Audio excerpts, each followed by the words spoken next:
The word of God is quick and powerful, sharper than any two-edged sword. And we are so convinced that the entrance of His words coming to you will give light and solution to all life's issues. This message is brought to you by the Word Center Church, Nigeria, ministering Pastor Segun Olaseinde. The mystery of time is a very deep mystery in life. The mystery of time is far beyond existence.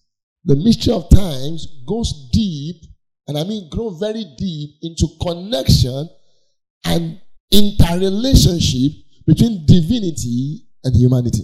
It goes into connection between divinity and humanity. You hear me? Time is so important to every life. Time. Everybody has 24 hours. 24 hours in a day. Everybody has 7 days in a week. And everybody have 4 weeks in a month. And we all have 12 calendar months in a year. So let's do a calculation. Peradventure somebody spent 100 years. 100 years. Of 7 days, 24 hours, 7 days, 4 weeks, 12 months. And God grant you grace to do 100 of that. And yet you can live that long and they tell you that this guy lived but his time never came. You understand that? You are able to spend 70, 80 years on earth. And if you spend anything, to me, 70 is not the age I will die. David was a man of war. Yes, sir. He fought. He said, I'm tired. Let me go at 70. Moses said, go at 120. You choose what you want. I'm not going at 70. I'm not going anywhere. 80, I'm still here. 90, I'm still here. 100, I'm still here. I'm telling you, biblically proven. Probably with long life, it God satisfy me. So I'm not going to tell God I'm tired. Moses tell me, David told God, I'm tired. Me, I'm not tired. So by the time David died at 70, he was already useless for anything. The last sickness that killed him, he could not do anything. He could not stand up, he could not do anything. The bones are weak. And that is why your life must not be full of battles only. Else you die very young, even though you win all the battles. You still die very young. Because all your life is full of battles. May God conquer your battles this year. Amen. So you spend all your lifetime in battles. And by the time you are 70, you are already tired. Even at that 70, you are just finishing the last battle. Struggling. And imagine somebody still have at 80, you have 40, 50 years old children who are still on drugs.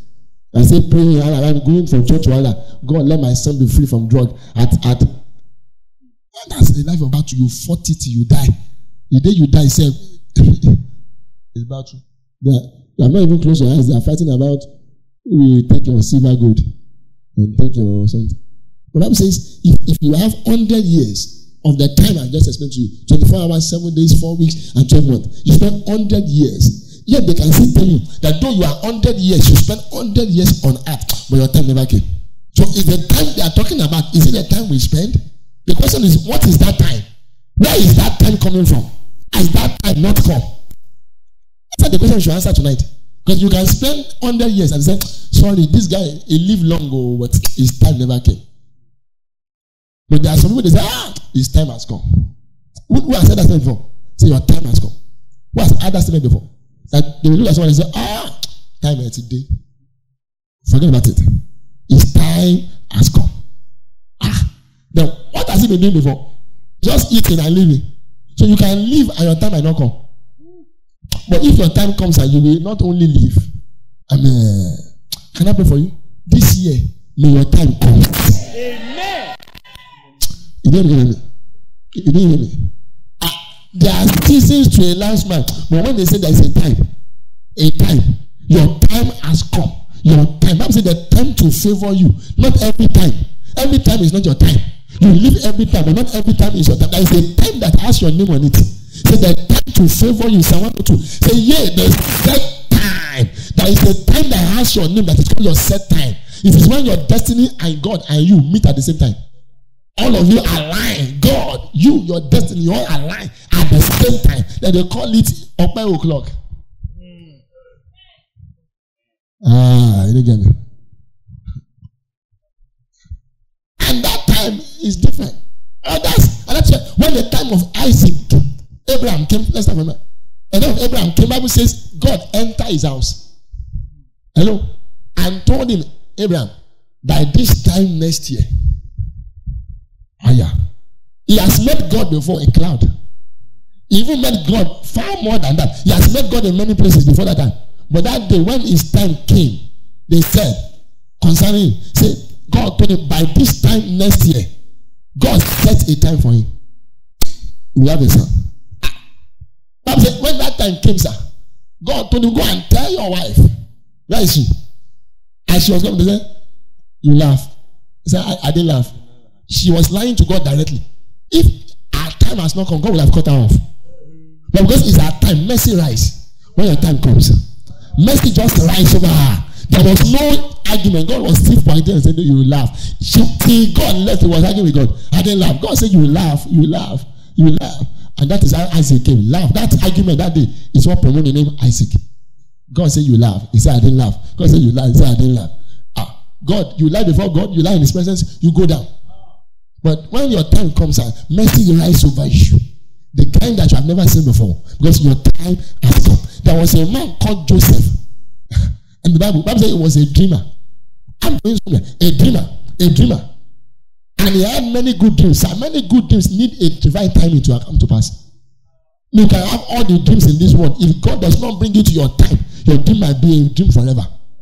Bible says he had a dream in the house of his father called Jacob. He must be a young man then. And Bible says he was there by the dream he had. And that's why I tell people, you stop sharing the dream, you don't have the capacity to sustain. Most of us, we talk too much. Most of us, God will show you something, you don't even have the capacity, you are talking around. How do you sustain what God gives you? You can't even have the capacity, no prayer capacity, no one capacity, no life capacity, no spiritual capacity to sustain it. But you are the one that open your mouth. Short. Most of you are better than ambitious. Because when God told you something, next thing is you want to tell it to everybody. Sir, sometimes learn to keep. Bible says, he will keep his mouth, keep his life. Learn principles of Bible. Not every some things are not yet matured. Keep it. Be like Mary. Mary kept some things in her heart, not with people. You keep everything with people. God speak to you today. I was talking to the man that God was working yesterday. I said, the Lord spoke to me about you. Gave me 2 years. I spoke about one. I kept one. I said, you should see me. When he now saw me, and I tell him, that one I kept is the more serious than the one I spoke about. I asked Mama. Because I can't say those things before you, because some of you don't have. Even when the issue is done, you still be fighting that man. So I kept it. Most of us are just careless. You say everything. Bible says he was in prison one day. Then his time came. When his time came, a Pharaoh had to have a dream that nobody can resolve. So a man might live for a long time, but his time might only come a few times. You might spend 70, 80 years on that. Your time might only come at few moments. If you miss that divine timing, your existence does not matter anymore. You have just wasted your numbers of years on that. You have just wasted. If you don't understand how to maximize that moment of your time, imagine the day they asked Joseph to come. That day was not, he said, I'm not connected. Imagine. The Pharaoh called him. He interpreted. They said that they say, sir, I'm not connected today. Maybe you should call me some other time. Imagine.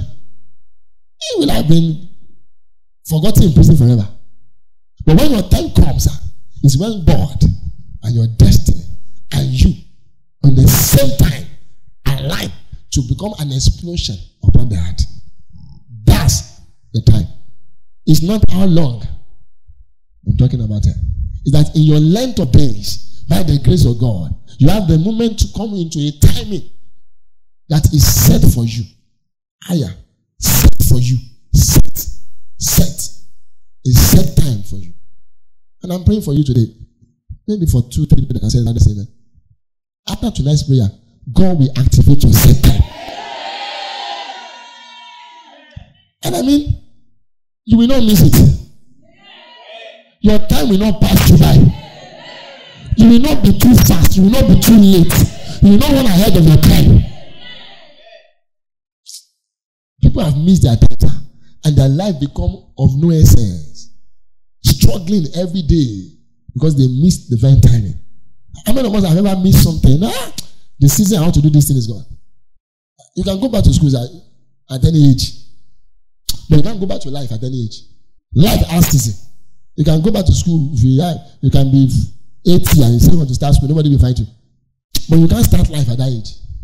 Life has season. Life has time. You can't miss the timing of life. You can't.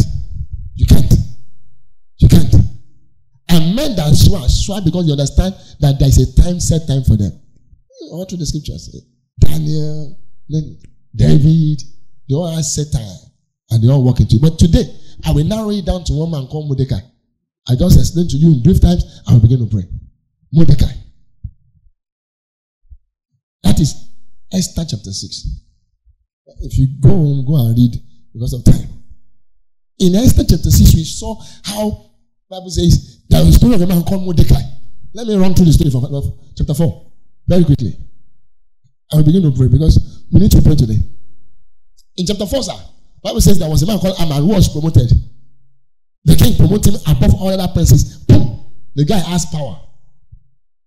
And he hated a man called Mordecai who was a Jew. Being a Jew should tell you that this guy has a good nature. He has a good personality. The Bible was stressing he's a Jew. That means though he met himself in some situations, he didn't lose his personality. He still maintained who he is. And most of us have found ourselves in situations that we don't even know where we get there. How did I even get here in the first place? Because the Bible says he was a slave. They captured him. He's a prisoner of war. He didn't do anything to deserve that. His generation was not the one that even sinned.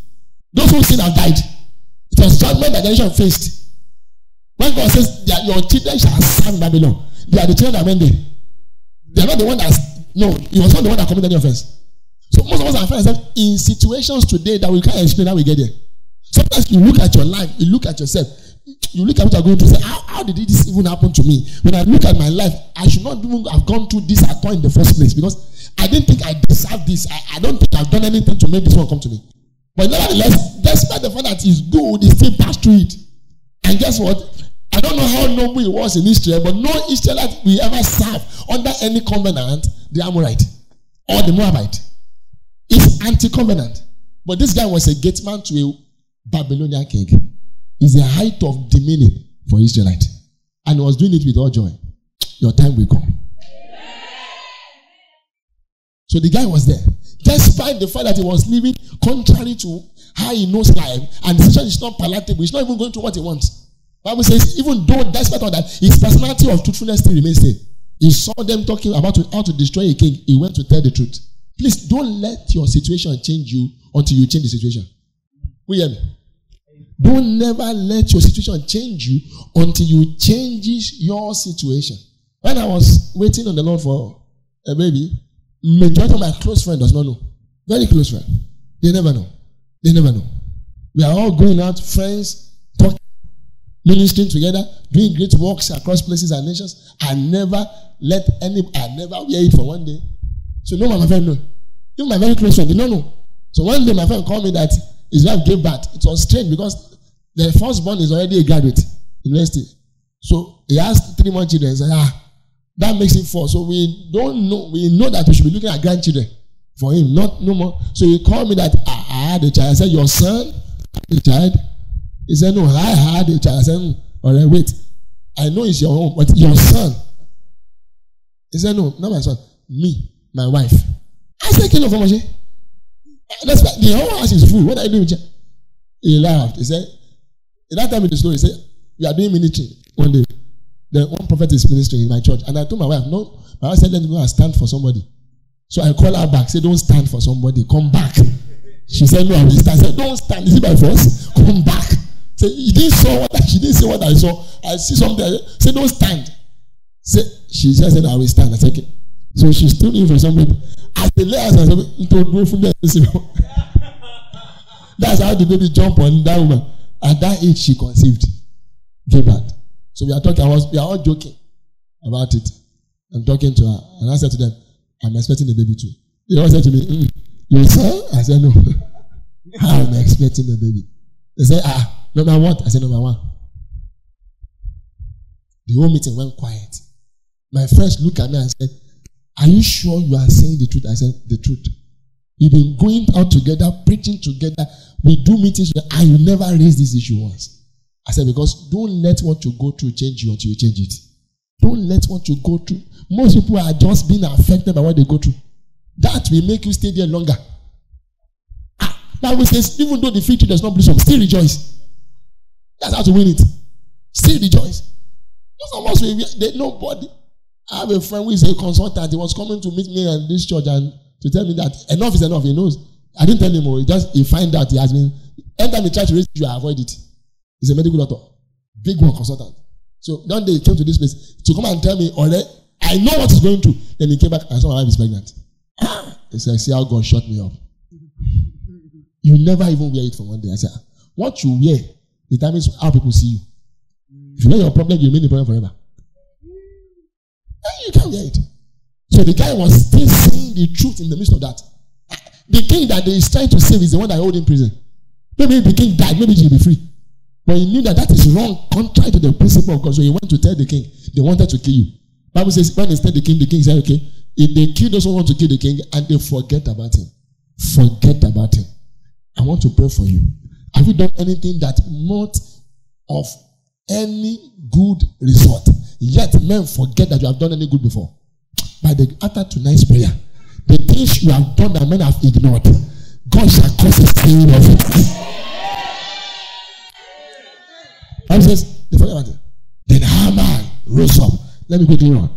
He wanted to destroy Mordecai. The arch enemy of Mordecai is Haman. And the arch hatred of Haman is Mordecai. Wanted to destroy him. Long story short, Bible says one day he told the king, sign. The king put his ring and said, wherever is a Jew, kill him. The guy paid 375 pounds of gold to destroy a nation. The Bible says that was what steered them to the place of prayer. Then Esther said, let's fast and pray. I'm telling you today, if you want your time to come, you need to learn this on fasting and prayer. Fasting and prayer is what triggers timing. You can't control timing if you don't know how to fast and pray. He said, you want to control your timing? Let's fast and pray. That's how we steer time. We control time. We speak to times. We bring times to submission to the will of God. If you don't learn to fast and pray, you can live for a long time and your time may not come. But the instrument of fasting and prayer helps you to challenge God to a time. God did not show up until Jacob, until the day he entered the bush. Yes, sir. He never ate anything. The guy entered into fasting and praying. At a particular hour, God came through. You want your time to come, you are praying this way. Never fasted, never pray. You are just playing around. Time don't come that way. Men that command time and compare time, don't joke around it. For the expectation of the creation awaited the manifestations of the sons of God. But you can't manifest until you operate. Your operation of the spirit is not called manifestation in the physical. You play too much. You play too much. See what happened? Bible says, long story short, they prayed for 3 days. The prayer was just, don't let us die. That's the prayer. Bible says, that night they finished, the third night, the king could not sleep. The king could not sleep. Good news. The guy said, let me take and while away my time. Bring me the book. As they brought the book, he opened, they are reading for him. Then they read the place that says, Mordecai, save your life. If anybody save your life, you bless that person. Yes, sir. Hello? Yes, sir. Has anybody ever saved your life? Save your life. That's powerful. The guy said, what? What did he do? He said, nothing. It became unjust. How can you do that great thing for a king and the result of it is nothing? In that book are many people that have done something not as similar as that. And I said, and they have done them good. Say nothing. Say what? Nothing. He said, nothing, sir. He said, who is in the court? They said, Haman. He said, bring him in. He said, what should we do? What should we do for the man whose heart the king is delighted in? Oh, the guy thought, who can it be but me? Do you know why I know that enemy will always fall? They are always selfish. Every enemy has self. And that is why you can't be fighting somebody who is fighting you with self. I understand you will lose the battle. The person has a lot of self to fight you. You two are enter into self. They are emotional Christians. Emotional Christians. Shouting every day. Self every time. Like, I learned one principle, sir. If you are fasting, please give your enemy food. Don't let the enemy fast as you are fasting. That is if you know them. You are fasting, your enemy is still fasting. No, you are not wise. Give him food. I will serve you food till you die. Most of you will not serve food, though. You'll be fighting. He said, you find no food for you. You thought you are punishing him. You are strengthening him. Bible says that's how they fasted to destroy Paul. That's how they fasted to destroy Naboth. Yeah, you don't keep your enemy fasting, you give him food. And Bible says, when the king heard that, he said, come. Haman said, give him the royal. That guy is selfish. He even want the throne of the king. He said, give him the royal garment to wear. Put on him the royal crown. Put on him the royal horse. Everything. Everything. And I'm a PFS state official. So, I don't know, by 4 years, I call my team. I said, I'm done. Out of 11 people, 9 people begged me, you can't go, sir. One said, sir, whatever you decide, but if you leave, I leave. One said, go. Go. You can go. Don't worry. You go. But put me there. I said to them, Bible says, mark them. Have you not read them? So what did I do? I shut the door. I shut all the doors. Close it. The guy is now crying. Okay, where can I see you? I'm sorry, sir. Where can I see you? I said, see you. Your door is closed. For the next 2 years, I'm still holding to your door. And I will not open it for you for 2 years until you learn that God controls the affairs of men. Sir, the Bible says, as the Haman raised the highest honor, the king says, of what you have said, do everything. Let no small detail be missing. Do it unto Mordecai now. The Bible says, and sir, before that day, if you notice the scripture, it says he put on sackcloth. The sister Esther sent a cloth to him. He refused it. So he was still with sackcloth. But God took sackcloth and put royal robe. From the hand of him, they put royal robe on him and said, today, you are no more putting on sackcloth forever. God is changing your status. Your time has come. They put a royal robe on him, and after they put him on the horse, and the man who was fighting him, then he was now making noise all around him. So this is the man in whom the king delighted. This is the man in whom the king, and they went round. By the time they came back, this guy went back to his position. A man with a heart. He went back to the gate. Guess what? Haman went back to his house. This is where I love the most. There is a woman called Zeresh, his wife. I love that woman. I know she can't make heaven.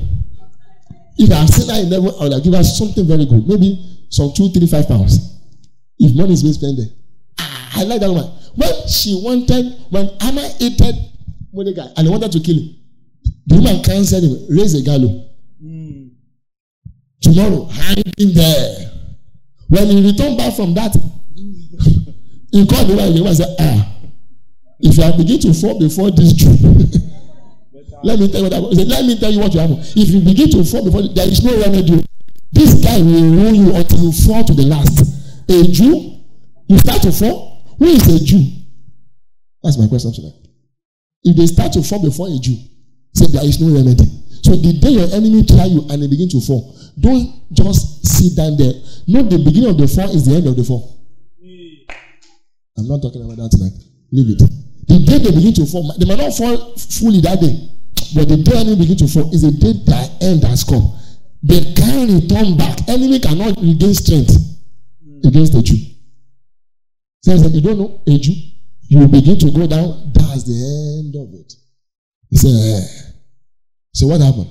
He says, if you want your time to come, because time of Mordecai has come, you must deal with you, Haman. The wife told him that you are the first candidate. You must deal with. So if your time will come too, you too must deal with your own Haman. And that's when we're going to start prayer from tonight. Before you begin to ask God to remember you and provoke your time. Deal with your Haman. And yes, sir, you might be the one whose existence is wasting your time must go down for you. The one whose existence, make sure your time does not come, must go down for you. That's what we learn from Mordecai, that Haman must go down first. So until this person goes down, your time can never come. Your time can never come. What is bad you sharing? These guys are experiencing what they are doing. They know how to make sure. How can you be 60 years and you are still dreaming? They know how to make you live for a long time.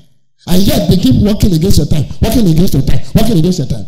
Amma was doing it consistently until the day God said, Amma, you go down today. I like that story. Esther invited her to the food. Say, King and Eve, come and eat. I like that story. The guy got there. He went back home rejoicing. Said, the king called me. Only me and the king went to eat.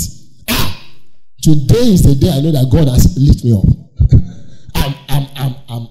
He won't boast that he has many sons. Check that scripture. Say, I have many sons.